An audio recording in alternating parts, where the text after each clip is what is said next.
اس سے پہلے اس سے پہلے آداب ناظرین، آپ دیکھ رہے ہیں ہماری آواز اور میں ہوں آپ کے ساتھ ریاض الدین شفیق۔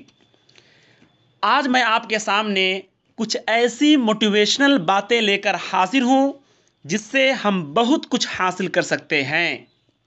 جی ہاں، آج ایک ایسی شخصیت کے سوانحی خاکہ کو ہم نے یکجا کیا ہے جو ہماری قوم اور ہمارے دیش کے نوجوانوں کے لیے مشعل راہ ہے۔ ایک ایسا شخص جس نے اپنی بادشاہی میں دنیا کی بڑی سے بڑی طاقتور رہنما کو للکارا تھا۔ ایک ایسا حکمراں جس کے دل و دماغ میں صرف اور صرف ہندوستان بستا تھا۔ جی ہاں، جسے دنیا ٹیپو سلطان کے نام سے جانتی اور پہچانتی۔ ٹیپو سلطان 20 نومبر 1750 عیسوی کو دیوان حالی میں پیدا ہوئے۔ دیوان حالی موجودہ دور کے یہ بنگلور کا ایک مقام ہے جو بنگلور شہر کے 33 کلومیٹر شمال میں اب واقع ہے۔ ٹیپو سلطان کا نام آرکاٹ کے بزرگ ٹیپو مستان اولیاء کے نام پر ہے۔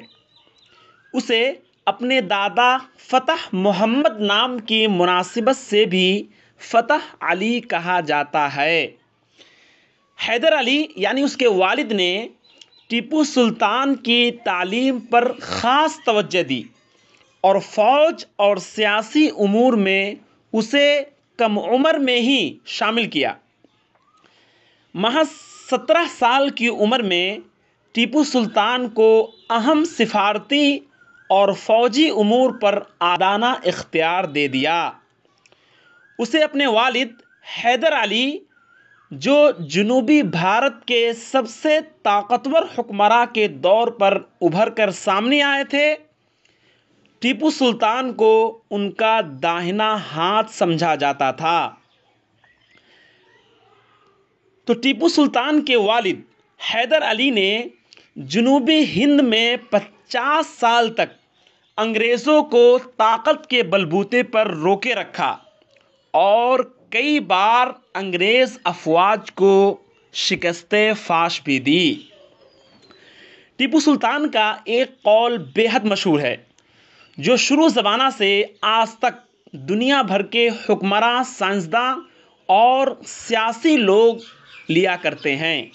وہ کہتے تھے کہ شیر کی ایک دن کی زندگی گیدڑ کی 100 سالہ زندگی سے بہتر ہے۔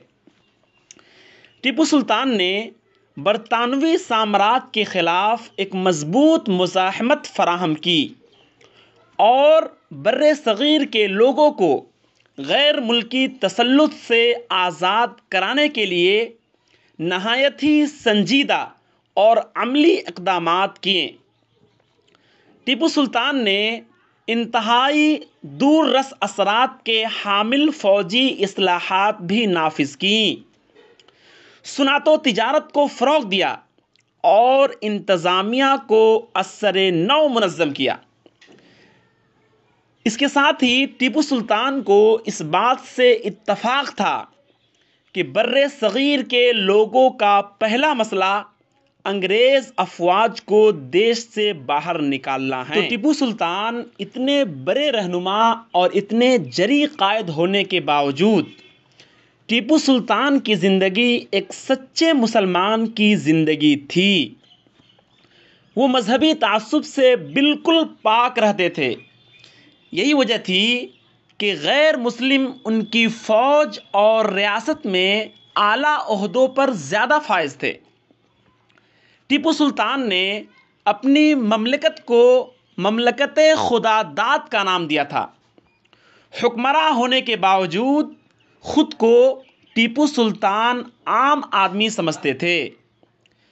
باوضو رہنا اور تلاوت قرآن آپ کی معمولات زندگی میں شامل تھی۔ ٹیپو سلطان ہر شاہی فرمان کا آغاز بسم اللہ الرحمن الرحیم سے کیا کرتے تھے۔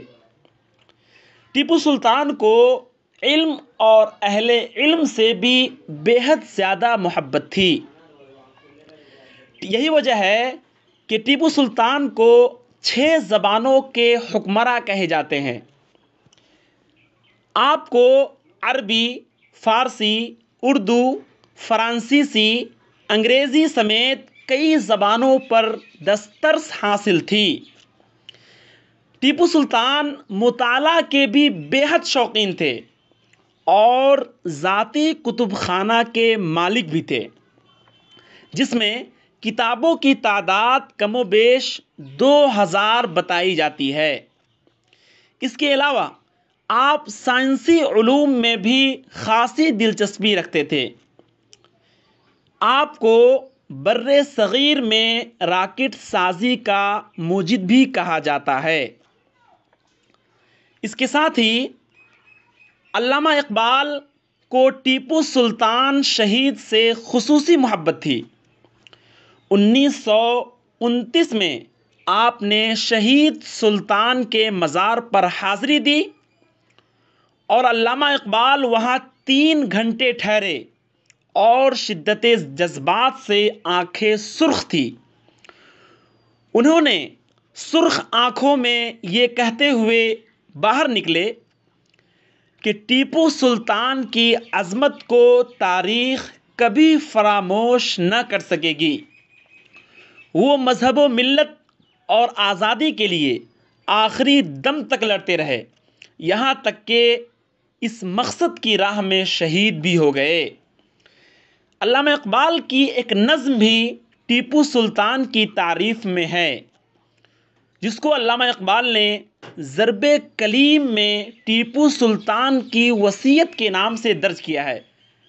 لیکن بالآخر ہندوستان کا یہ بہادر قائد، عمدہ سپہ سالار اور جواں مرد حکمراں 4 مئی 1799 کو انگریزوں کے خلاف لڑتے لڑتے شہید ہو گئے۔ مختصر یہ کہ ہم اور آپ اپنے اسلاف کی کامیابی کو ہمیشہ یاد رکھیں، اس کے کارنامے کو ذہن میں رکھ کر مستقبل کا فیصلہ کریں اور اس کے سچے خواب کو پورا کرنے کے لیے تن من دھن کی بازی لگا دیں۔ تبھی جا کر ہمارا مستقبل شاداب رہے گا اور ہم ایک کامیاب قوم کہلانے کا حقدار رہیں گے۔